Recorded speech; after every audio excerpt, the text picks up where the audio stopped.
অভিনয়কে তিনি ধারণ করেছেন শিরা উপশিরায়, হয়ে উঠেছেন জনপ্রিয় মুখ। বলছি জয়া আহসানের কথা। পর্দায় ভিন্ন ভিন্ন চরিত্রে নিজেকে ফুটিয়ে তোলেন এই অভিনেত্রী। সাবলীল অঙ্গভঙ্গি আর অভিনয় দক্ষতায় বরাবরই সিনেমা প্রেমীদের হৃদয় ছুঁয়ে যান এই তারকা। তবে সবসময় তার বিয়ে নিয়ে প্রশ্ন লেগেই থাকে তার ভক্ত অনুরাগীদের।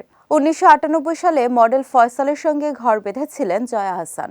২০১১ সালে ১৩ বছরের সেই দাম্পত্যের ইতি টানেন তিনি। এরপর আর বিয়ে করেননি। প্রায় এক যুগ ধরে সিঙ্গেল লাইফ কাটাচ্ছেন জয়া। তাই তো অভিনেত্রীকে নিয়ে অনেকের কৌতূহল, সংসারে কি তার মন নেই? সম্প্রতি এক সাক্ষাৎকারে বিয়ে সংসার নিয়ে প্রশ্নের মুখে পড়েন জয়া। অভিনেত্রী জানান, আমি তো সংসারই করছি। বিয়ে করলেই কি শুধু সংসার হয়? আমার দায়িত্ব আছে এত এত, তা সংসারের চেয়ে কম কি?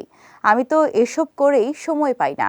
সবাইকে বিশ্বাস করতে হবে, বিয়ে করলেই সংসার হয় না। কোটি কোটি মানুষের ভালোবাসায় ফ্রিজ, টিভি এবং এসিতে দেশের ১ নম্বর ব্র্যান্ড ওয়ালটন। জয়া আরো বলেন, আমিও তো বিয়ে করে সংসার করেছিলাম, সেটার স্বাদও আমি নিয়েছি। এখন এই সংসারটা করছি, এটাই মন্দ কি? এটা তো ভালো লাগছে আমার।